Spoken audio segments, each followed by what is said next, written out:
বেদের মধ্যে কলমা পেয়েছিলাম, বলছে লা ইলাহা হরতি পাপম ইল্লা ইলাহা পরম পদম জন্ম বৈকুণ্ঠ পরপৈন্তিত জপিনাম মোহাম্মদম।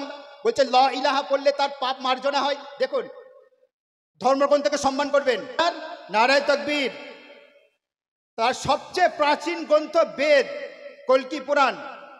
বলি আপনাকে, দ্বিতীয় অধ্যায় 7ম শ্লোক, একাদশ শ্লোক, দ্বাদশ শ্লোক, একবিংশ শ্লোক, ষষ্ঠ শ্লোক, পঞ্চম শ্লোক বলছে, আমি বলছি যে গ্রন্থটাকে ছোট্ট করে আমি বলছি যে এটা হচ্ছে অসিত কুমার বন্দ্যোপাধ্যায়ের লেখা, ডক্টর রমেশ চন্দ্র বন্দ্যোপাধ্যায়। ছোট্ট একটুখানি বলি আমি, যে আল্লাহ তাৎপর্য যে বহন করছে এই কথাটা আপনাকে বুঝতে হবে। ইসলামটা কি আপনাকে বুঝতে হবে, আল্লাহ কি আপনাকে বুঝতে হবে। বলছে আল্লাহ জ্যেষ্ঠং শ্রেষ্ঠং পরমাং পূর্ণাং ব্রহ্মণ, আল্লাহ রসুল মোহাম্মদাকাং বরস্য আল্লাহ আল্লাম আদুল্লাহ হুকুমে কাকাম আল্লাহ বুখ নিকাতখাম। এটা কোনো মুসলমানের কথা বলছি না আমি, ডক্টর অসিত কুমার বন্দ্যোপাধ্যায়ের লেখা থেকে আমি বললাম। তার তথ্য প্রমাণটা আমার কাছে আছে। আপনি যদি দেখতে চান আমার কাছে আসবেন। যদি তথ্য প্রমাণ নিতে চান কলকাতার দি এসআইটিক সোসাইটি যাবেন, কলকাতার ন্যাশনাল লাইব্রেরিতে যাবেন। এই বড় বড় মূল্যবান গ্রন্থগুলো ওইসব লাইব্রেরিতে আছে। আমার বাড়িতে ছোট্ট একটা লাইব্রেরি আছে, ওই লাইব্রেরিতে এসব গ্রন্থগুলো আছে।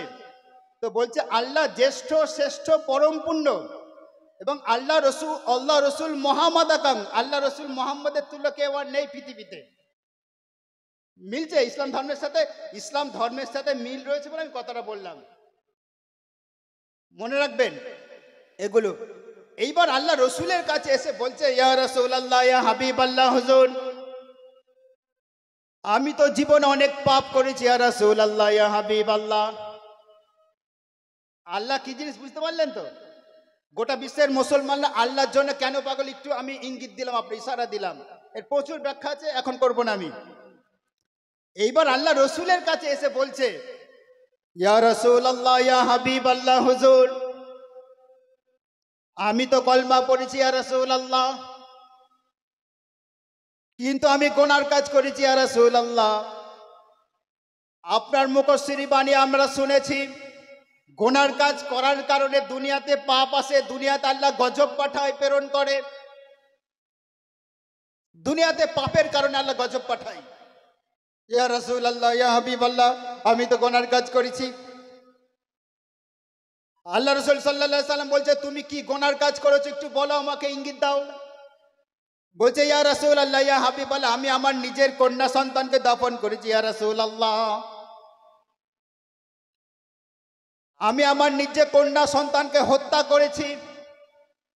আপনার মুখ থেকে শুনেছি বিআইজি জামবিম কুতিলাত, কোরআনের আয়াত, তোমরা মানুষকে হত্যা করো না, তোমরা নিজের সন্তানদেরকে হত্যা করো না। সূরা বনী ইসরাঈলের মধ্যে আল্লাহ বলছে ওয়ালা তাকতুলু আনফুসাকুম ওয়ালা তাকতুলু আওলাদুকুম, তোমরা তোমাদের সন্তানদেরকে হত্যা করো না। বলছে ইয়া রাসূলুল্লাহ ইয়া হাবিবাল্লাহ, আমার কি গুনাহ মাফ হবে ইয়া রাসূলুল্লাহ? আল্লাহ সুবহানাহু ওয়া তাআলা কোরআনে কারীমের মধ্যে বলছে হ্যাঁ তোমার গুনাহ মাফ হবে, কেননা তুমি কলমা পড়েছো, লা ইলাহা ইল্লাল্লাহ মুহাম্মাদুর রাসূলুল্লাহ তুমি পড়েছো। ওই নিউ মুসলিম বলছে আমি বেদের মধ্যে কলমা পেয়েছিলাম, বলছে লা ইলাহা হরতি পাপম ইল্লা ইলাহা পরম পদম জন্ম বৈকুণ্ঠ পরপৈন্তিত জপিনাম মোহাম্মদম। বলছে লা ইলাহা পড়লে তার পাপ মার্জনা হয়। দেখুন, ধর্মগ্রন্থকে সম্মান করবেন। পৃথিবীতে ইতিহাসবিদরা বলেছে 2.5 থেকে 3.5 ধর্মগ্রন্থ আছে। ভালো করে শুনছেন কথাগুলো? পৃথিবীর ইতিহাসবিদরা বলেছেন, ওনারা এই গোটা দুনিয়ার মধ্যে 2.5 থেকে 3.5 ধর্ম আছে। আপনাকে প্রত্যেকটা ধর্মকে শ্রদ্ধা করতে হবে। আল্লাহ বলছে কোরআনে কারীমের মধ্যে, শুনুন, আউযু বিল্লাহি মিনাশ শাইতানির রাজিম, বিসমিল্লাহির রহমানির রহিম, ওয়ালা তাসুব্বুল্লাযীনা ইয়াদউনা মিন দুনিল্লাহ। সুবহানাল্লাহ বলেন জোরে। আল্লাহ বলছে ওয়ালা তাসুবুল্লাযিনা ইয়াদউনা মিন দুনিল্লাহ, যারা আল্লাহ ছাড়া অন্য কারোর উপাসনা করে। কোরআনের কথা এটা। আপনাকে প্রত্যেকটা ধর্মকে সম্মান করতে হবে। অসম্মান করলে, আপনি যদি বলেন খ্রিস্ট ধর্মকে আমি শ্রদ্ধা করি না, আমি মানি না, বাইবেলকে আমি মানি না, ইসলাম ধর্ম বলছে হি ইজ নট এ মুসলিম, আপনি মুসলমান নয়। আপনি যদি বলেন হিন্দু ভাইদের ধর্মগ্রন্থকে আমি সম্মান করি না, ইসলাম ধর্ম বলছে হি ইজ নট এ মুসলিম, আপনি মুসলমান হতে পারবেন না। আপনাকে মুসলমান হতে গেলে প্রত্যেকটা ধর্মগ্রন্থকে, পৃথিবীর প্রত্যেকটা ধর্মকে সম্মান প্রদর্শন করতে হবে, সম্মান করতে হবে, ভালোবাসতে হবে, শ্রদ্ধা করতে হবে। শুধু কোরআনকে শ্রদ্ধা নয়, আল্লাহর কথাটা কোরআনের কথা, আপনি কেন বুঝলেন না? আপনি কেন একে অন্যের মধ্যে বিরোধ সৃষ্টি করছেন? আপনি কেন একে অন্যের মধ্যে বিদ্বেষের ইন্ধন যোগাচ্ছেন? অথচ কোরআন বলছে ওয়ালা তাসুবুল্লাযিনা ইয়াদউনা মিন দুনিল্লাহ, যারা আল্লাহ এক ছাড়া অন্য কারোর ইবাদত করে, উপাসনা করে, অর্চনা করে, তাদেরকে তোমরা অসম্মান করো না। এটা কার কথা? জোরে বলুন, আল্লাহর কথা। তাই বেদের মধ্যে একটা উনি বলছে, নিউ মুসলিম বলছে আমাকে লা ইলাহা হারতি পাপাম। শুনুন ভালো করে, ইসলামের সাথে মিল রয়েছে বলে আমি কথাটা বলছি, আর বলতাম না। কলমার সাথে কি মিল? লা ইলাহা হারতি পাপম ইল্লা ইলাহা পরম পদম জন্ম বৈকুণ্ঠ পরপন্থিত জপি নাম মোহাম্মদম।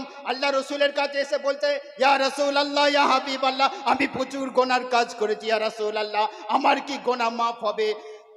বেদ প্রচুর, মানে বহু আগেকার গ্রন্থ, কোরআন আসার কয়েক হাজার বছর আগেকার ধর্মগ্রন্থ হচ্ছে বেদ। সেই বেদের মধ্যে নিউ মুসলিম বলছে লা ইলাহা হারতি পাপাম। আমি অসিত কুমার, ডক্টর অসিত কুমার বন্দ্যোপাধ্যায় লেখা থেকে বলছি, ডক্টর রমেশচন্দ্র দত্ত মহাশয় লেখা থেকে বলছি, এটা কোনো মুসলমানের লেখা নয়, আপনি মনে রাখবেন। ডক্টর গৌরী প্রসাদ চন্দ্র দত্ত মহাশয়ের আমি লেখা থেকে বলছি আপনাদেরকে। ডক্টর হিরণময় বন্দ্যোপাধ্যায় লেখা থেকে যে শ্লোকটা বলছি, এটা কাকা বাবুরা লিখেছে, এটা কোনো মুসলমানের লেখা নয়।